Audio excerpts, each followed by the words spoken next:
السلام علیکم۔ امید ہے آپ سب خیریت سے ہوں گے۔ میں ناول پڑھ رہی ہوں زرد موسم by راحت جبین۔ اس کی ایپیسوڈ نمبر 12 ہے یہ۔ میں آتا ہوں۔ انہوں نے بعجلت موبائل فون آف کیا۔ ایک پل کو دھیان ایمن کی طرف گیا، پھر معدوم ہو گیا۔ انٹر کام پر سیکریٹری کو باقی اپوائنٹمنٹ کینسل کرنے کا کہہ کر انہوں نے اندرونی دروازہ کھولا اور اندر چلے گئے۔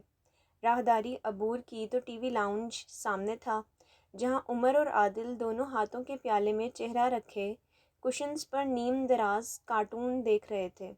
ٹی وی آہستہ آواز میں چل رہا تھا۔ دونوں نے آہٹ پر سر اٹھایا، پھر باپ کو بے وقت آتا دیکھ کر کچھ حیران رہ گئے۔ آپ کی ماما کہاں ہیں؟ انہوں نے ذرا کی ذرا کھڑے ہو کر پوچھا۔ بیڈ روم میں ڈیڈی، جواب عمر نے دیا۔ وہ بیڈ روم میں چلے آئے، جہاں ہیرا وارڈروب کا دروازہ کھولے نہ جانے کیا ڈھونڈ رہی تھی۔ کب فون آیا تھا؟ وہ ان کی آواز پر پلٹی۔ ابھی۔ شاہ زیب نے میرے موبائل پر رابطہ کیوں نہیں کیا؟ وہ سائڈ پر پڑے فون سیٹ کی طرف بڑھے۔ شاید سگنل نہ آ رہے ہوں۔ وہ آتے آتے موبائل پر ٹرائی کر چکے تھے۔ شاید سگنل کا ہی مسئلہ تھا کہ رابطہ نہ ہو سکا۔ ہاں شاہ زیب، کیسی طبیعت ہے اماں جی کی؟ شہر لے آؤ، انہوں نے مشورہ دیا، پھر خاموش ہو کر بات سننے لگے۔ ٹھیک ہے، میں آتا ہوں۔ فون بند کر کے وہ کھڑے ہو گئے۔ ہیرا خاموشی سے انہیں دیکھ رہی تھی۔ ہیرا، میں گاؤں جا رہا ہوں۔ میں بھی چلوں ساتھ؟ ہیرا نے جلدی سے پوچھا۔ نہیں، تم بچوں کے ساتھ رکو، وہ بعجلت کہتے باہر نکل گئے۔ تھوڑی دیر بعد گاڑی سٹارٹ ہونے کی آواز آئی، پھر خاموشی چھا گئی۔ ہیرا ایک طویل سانس لے کر وارڈروب کی طرف مڑ گئی۔ اماں جی کی بیماری اس کی سمجھ سے باہر تھی۔ بظاہر انہیں کوئی بیماری نہ تھی، اس کے باوجود ان کی طبیعت اکثر خراب رہتی۔ ہوزری کی مشینیں بند ہونے کے باوجود اوون کے ذرے حلق میں گھس رہے تھے۔ اس کے قریب سے تمام ورکرز اٹھنے لگے۔ اس سے قبل کہ وہ ان بے جان مشینوں کے ساتھ تنہا رہ جاتا، کسی نے نرمی سے اس کے کندھے پر ہاتھ رکھا۔ شاہ میر نے نظریں اٹھا کر آنے والے کو دیکھا، اور کہنے والے کہتے ہیں کہ جب شاہ میر یہاں آیا تھا تو ایسا نہیں تھا۔ بہت شوق یا زندہ دل تو پہلے بھی نہ تھا کہ سنجیدگی ہمیشہ سے اس کے مزاج کا حصہ رہی تھی، مگر یہ بےقلی، بے چینی ان آنکھوں کا حصہ کبھی نہ تھی جو بیزاری اور اکتاہٹ اب اس کے وجود کا گھیراؤ کیے رہتی۔ گھر نہیں چلنا؟ وہ احمد علی تھا، نو مسلم افریقی۔ گھر؟ اس لفظ کے ساتھ اس کے ذہن میں کوئی تصور، کوئی خوبصورت احساس نہ جاگا۔ اس نے کیتھی کا تصور کرنا چاہا، مگر وہ ایک بے جان مورت کی طرح سامنے مسکراتی رہی، بے جان، پھیکی مسکراہٹ، بے مزہ اور تلخ مسکراہٹ۔ کیا سوچنے لگے؟ میرا کوئی گھر نہیں ہے دوست۔ اس کا کھوکھلا قہقہا بے جان مشینوں سے سر ٹکراتا رہا۔ احمد علی نے اسے ہمدردانہ انداز میں دیکھا۔ تم آج ڈنر میرے ساتھ کیوں نہیں کرتے؟ تمہارے ساتھ؟ شاہ میر نے اس کی بے تحاشا چمکتی آنکھوں میں جھانکا۔ اس کی سیاہ رنگت پر دو ہی چیزیں نمایاں بھی تھیں اور عجیب بھی، شفاف چمکتی آنکھیں، بے حد سفید موتیوں جیسے دانت۔ ہاں، میرے گھر میں میری بیوی فاطمہ بہت اچھا کھانا پکاتی ہے۔ وہ ایشین کھانے بھی پکا سکتی ہے۔ وہ کیا کہتے ہیں؟ پلاؤ؟ وہ خود ہی کہہ کر ہنسا۔ اس کی ایک ہندوستانی دوست نے سکھایا تھا۔ شاہ میر کے ارد گرد گرما گرم پلاؤ کی خوشبو رقص کرنے لگی۔ اور کتنا عرصہ ہو گیا ہے میں نے پلاؤ نہیں کھایا؟ شاہ میر بھوکے پیٹ پر ہاتھ پھیرتے ہوئے ہنسا۔ تو چلو، میں نے فاطمہ سے کہا تھا کہ میرے ساتھ ایک ایشین دوست ہوگا۔ تمہیں کیسے معلوم تھا؟ شاہ میر نے ٹھٹک کر پوچھا۔ بس میرا دل چاہتا تھا تم میرے ساتھ ڈنر کرو۔ اگر میں نہ آتا تو ہم دونوں میاں بیوی خوب لڑتے، پھر مل کر پلاؤ کھا لیتے۔ وہ سادگی سے ہنسا۔ شاہ میر نے اسے رشک سے دیکھا، پھر کھڑا ہو گیا۔ شاہ میر، تم کہاں سے بلونگ کرتے ہو؟ ٹرام میں سوار ہو کر احمد نے پوچھا۔ نگری نگری پھرتے مسافر کہیں سے بلونگ نہیں کرتے۔ ان کا تعلق کسی کوچے، کسی شہر، کسی ملک سے نہیں ہوتا۔ ڈار سے بچھڑے آوارہ پنچھی ہیں یار۔ کہاں سے آئے ہیں، کدھر کو جائیں گے، کچھ خبر نہیں۔ وہ اردو میں کہہ رہا تھا، اس لیے احمد علی کے پلے کچھ نہ پڑا۔ وہ بس مسکراتا رہا، اور اس کے بے حد سفید دانت لشکاریں مار رہے تھے۔ فاطمہ عام افریقی خواتین کی نسبت قدرے بہتر نقوش کی مالک لمبی ترنگی لڑکی تھی۔ لانگ سکرٹ پر سکارف پہنے فاطمہ نے خوش دلی سے ویلکم کیا اور تیزی سے لکڑی کی میز پر کھانا چننے لگی۔ چھوٹا سا تنگ فلیٹ فاطمہ کے سلیقے کا منہ بولتا ثبوت تھا۔ اس کے 2 گل گوتھنے بے حد سیاہ مگر بے حد ہنسمکھ جڑواں بیٹے احمد علی کے کندھوں پر سوار ہوئے اور چمکتی مسکراتی آنکھوں سے شاہ میر کو دیکھنے لگے۔ شاہ میر کو بچے بلانے یا کھلانے کا کوئی تجربہ نہ تھا، اس لیے بس ان کے پھولے پھولے گال چھو کر رہ گیا۔ کھانے میں اگرچہ پاکستانی مسالوں کا تڑکا نہ تھا، مگر بھنے ہوئے گوشت اور پلاؤ نے اسے عرصے کے بعد کھانا کھانے کا لطف دیا۔ اس نے جی بھر کر کھایا اور افراد کھانا مسکرا مسکرا کر اسے دیکھتے رہے۔ جب کچھ چاول اس کی مونچھوں سے لپٹ کر ہلنے لگے تو بچے پیٹ پکڑ کر لوٹ پوٹ ہو گئے۔ شاہ میر نے شرمندہ ہو کر ہاتھ کھینچ لیا۔ فاطمہ نے بچوں کو گھورا۔ احمد علی نے اس کی مونچھوں کی طرف اشارہ کیا اور پلیٹ کو مزید بھر لیا۔ شاہ میر نے کھسیانہ ہو کر چہرہ صاف کیا۔ کھانے کے بعد فاطمہ کافی بنا لائی۔ شاہ میر کا دل چاہا کافی پینے کے بعد وہ یہیں پاؤں پسار کر سو جائے، اسے کہتی کہ واہیات اور گندے سندے فلیٹ میں قدم نہ رکھنا پڑے۔ لاشعوری طور پر وہ اپنے اور احمد کے فلیٹ میں موازنہ کرنے لگا۔ اسے سخت مایوسی ہوئی۔ کہتی ایک واہیات اور گندی عورت ہے، اس نے دل میں کئی بار دہرایا۔ شاہ میر، اب اپنا گھر بنا لو۔ جب فاطمہ بچوں کو سلانے دوسرے کمرے میں چلی گئی تو احمد نے ٹی وی آن کرتے ہوئے آہستہ آواز میں کہا۔ شاہ میر خاموش ہی رہا۔ تم ایک اچھے انسان ہو، خود کو ضائع مت ہونے دو۔ شاہ میر کافی کے گرم گھونٹ اپنے اندر اتارتے ہوئے سوچ رہا تھا۔ رات کے کھانے کے پیسے بچ گئے، تم کیتھی سے نکاح کیوں نہیں کر لیتے؟ گرم گرم کافی اس کے ہونٹ جلا گئی۔ نکاح اچھی چیز ہے، انسان حرام کاری سے بچ جاتا ہے۔ شاہ میر نے اسے دل ہی دل میں موٹی سی گالی دی۔ پلاؤ کا نشہ، بھنے گوشت کا خمار دور ہو گیا۔ اس نے کپ واپس رکھا تو اس میں تھوڑی سی کافی موجود تھی، مگر وہ کھڑا ہو گیا۔ ڈنر کے لیے شکریہ دوست۔ تم ناراض ہو گئے ہو؟ احمد علی نے پریشان ہو کر اس کا چہرہ دیکھا۔ نہیں، وہ بدقت مسکرایا اور اپنا کوٹ پہننے لگا۔ ایک بار پھر ڈنر کے لیے شکریہ ادا کر کے باہر نکل آیا۔ احمد علی اسے دروازے تک چھوڑنے آیا اور تعصب بھری نظروں سے اسے دیکھتا رہا۔ واپسی کے سفر میں لاکھ جھٹکنے کے باوجود احمد علی کا جملہ شاہ میر کے ذہن سے چپک گیا تھا۔